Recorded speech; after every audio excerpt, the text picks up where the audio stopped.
Atenção! Começa agora uma teleaula de História do Ensino Fundamental.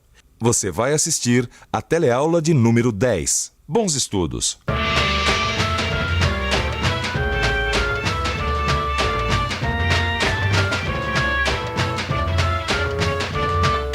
O que você faria se eu te levasse para um país desconhecido para trabalhar 18 horas por dia, sem salário e sem mordomia nenhuma?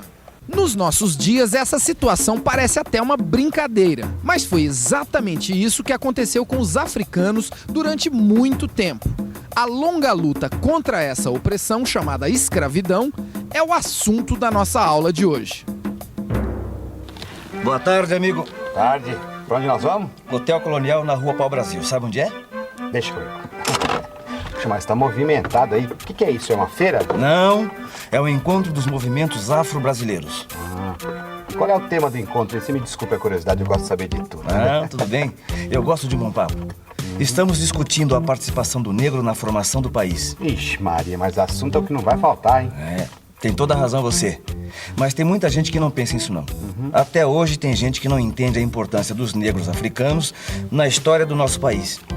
Mas que besteira, não é? Como é que pode? Será que essa gente não sabe que sem os estrangeiros, esse Brasil não seria nada do que ele é hoje? É ou não é? É. Você está falando dos imigrantes. Os imigrantes, os italianos, os japoneses, os africanos. Não, olha, o que essa gente fez pelo Brasil não é brincadeira, hein? É verdade, mas você se esquece de uma diferença importantíssima. Que diferença? Os negros africanos foram trazidos para cá à força, diferente dos outros povos. Certo. Os imigrantes vieram para o Brasil por conta própria. Os africanos não tiveram escolha. Aqui no Brasil, a escravidão durou mais de 300 anos. E nesse período, pelo menos 3.500.000 africanos foram trazidos para cá como escravos. Era o chamado tráfico negreiro. O transporte dos escravos da África até o Brasil era feito nos famosos navios negreiros. Sabe de uma coisa? Depois do carro, o transporte que eu mais gosto é o navio. Eu acho bonito aquele bichão cruzando o mar. É legal. Mas do navio negreiro você não ia gostar nadinha. Você acha? Não acho, não. Eu tenho certeza. Nenhum ser humano poderia gostar daquilo. Naquele tempo, uma viagem de navio da África ao Brasil durava no mínimo 2 meses. Os escravos vinham amontoados nos porões dos navios negreiros. As condições de higiene eram mínimas e muitos morriam durante a viagem. Os mais rebeldes eram acorrentados e depois dessa longa e penosa viagem, os africanos eram vendidos como escravos. Eles passavam a ser considerados como propriedade de seus senhores. Era assim que os africanos começavam a sua vida no Brasil escravista. Nós temos sempre a imagem da escravidão como uma coisa violenta, bárbara. Sem dúvida alguma ela é. Mas essa não era uma barbaridade, uma violência desmedida. Os senhores equilibravam esse castigo. Por exemplo, a gente conhece a figura do escravo sendo açoitado no pelourinho. É sempre açoitar um escravo para que todos os outros aprendam na pele daquele que está sofrendo. Não era possível manter todos os escravos sobre o açoite. A simples presença do chicote e do próprio pelourinho no centro de uma cidade, por exemplo, já é o exemplo do domínio senhorial. E é contra esse domínio que os escravos lutavam, fugindo, se aquilombando, ou de várias e várias formas, cotidianamente. Muitas vezes os escravos conseguiam juntar algum dinheiro, que era chamado de pecúlio, e compravam a alforria preferencialmente das mulheres, para que os filhos pudessem nascer livres. Eles conseguiam pedaços de terra para plantar as roças e poder conseguir alimento de uma forma diferente, manter as suas casas. É claro que os escravos consideravam isso como direitos deles, depois de tradições de lutas que se formaram durante os séculos da escravidão. Nossa senhora, mas o trânsito tá ruim por aqui. Ô amigo, eu conheço um caminho diferente aí. Ele dá uma incompridada, mas tudo bem, a gente vai sair dessa loucura. Você topa? Topo. Faço qualquer negócio para fugir de um engarrafamento. Olha, por falar em fugir, será que os africanos não pensaram em fugir daquela vida sofrida que eles levavam, não? Pensavam e muito. Muitos tentavam fugir desde quando eram capturados lá na África. É mesmo?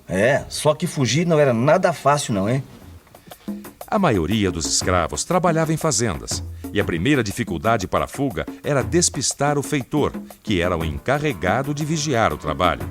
Depois do feitor, ele tinha uma tarefa mais difícil ainda: se livrar do capitão do mato, o perseguidor de escravos fugidos. Se a fuga falhava, o escravo era punido severamente para servir de exemplo para os outros. Mas, mesmo assim, o desejo de liberdade era mais forte e milhares de escravos fugiam. Mas eles fugiam para onde? Voltar para a África que não dava, na verdade? Não, a África ficava muito longe. Normalmente eles fugiam para um quilombo. Quilombo?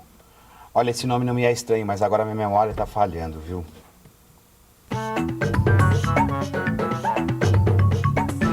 Quilombo, aldeias de escravos fugidos, onde se organizavam para garantir a subsistência e apoiar outras fugas, fazendo crescer o grupo de rebeldes.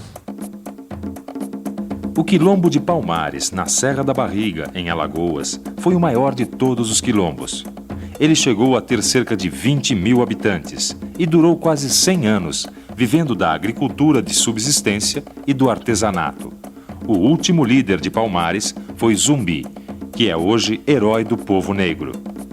O dia de sua morte, 20 de novembro, é o Dia Nacional da Consciência Negra.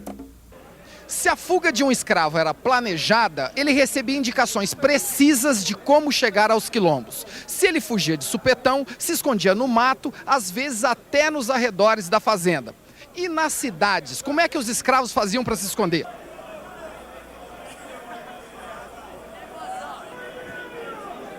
Você viu um cara de gravata por aqui?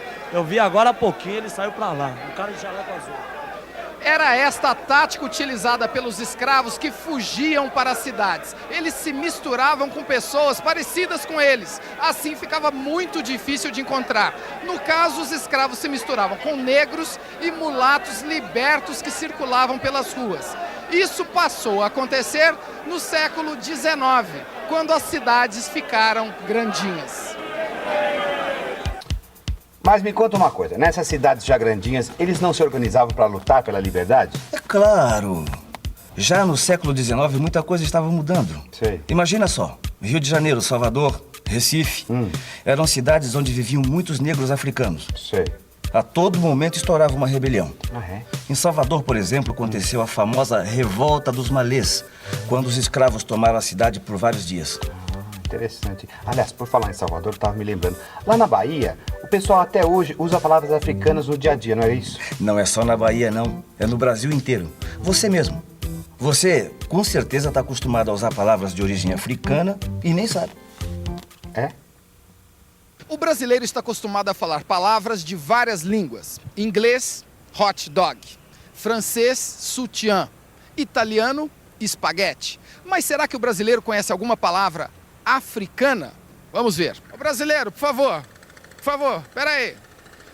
Você conhece alguma palavra africana? Africana? É. Não. Nenhuma? Nenhuma. Não. Conheço, mas não lembro. Nenhuma. Como é o nome dessa fruta? Banana? Essa banana é da África, né? Conhece alguma outra? Não. Tem muitas outras, olha só. Quindim? Samba. Vatapá. Cafuné. Macumba. Banzo. Bunda. Amaz é água. Quilombo. O negro é sabido, ele é importantíssimo na cultura brasileira de uma maneira geral. A começar pela língua. A influência de palavras africanas nos deu um vocabulário grande e que criou uma diferença entre o português falado em Portugal e o português falado no Brasil.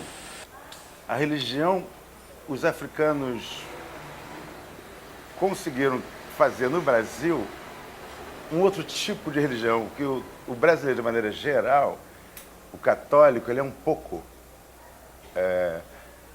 espírita afro-brasileira, mas grande parte. E quase todos os afros brasileiros que são de candomblé ou de umbanda são católicos também. Na música, aí que o negro mesmo influenciou bastante. O Brasil é o país mais rico musicalmente do mundo. dada a sua variedade de ritmos. Uma outra coisa importante que o Brasil tem é a culinária nossa. A nossa culinária ela é fantástica, o Brasil é muito grande. Então, os africanos influenciaram totalmente a comida baiana, a cozinha baiana. A feijoada carioca também foi criada pelos negros. Agora, eu acho que foi mesmo fundamental na língua, porque isso uniu o Brasil todo.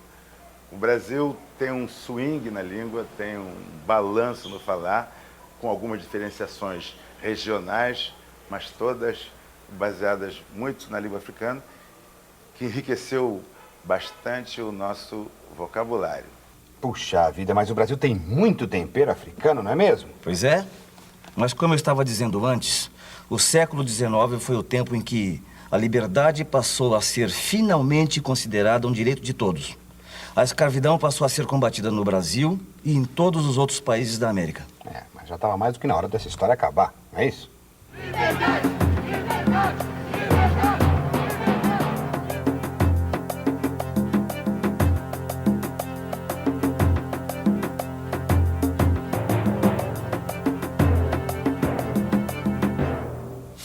Aí, tá certo? Certíssimo. Obrigado, hein? Sabe que eu gostei muito dessa nossa conversa? É sempre bom conversar com gente esclarecida, viu? Eu também gostei muito da nossa conversa. Agora o senhor me dá licença que eu tenho que ir à luta. Não, mas depois de tanta conversa, eu é que tenho que ir à luta para não ficar livre.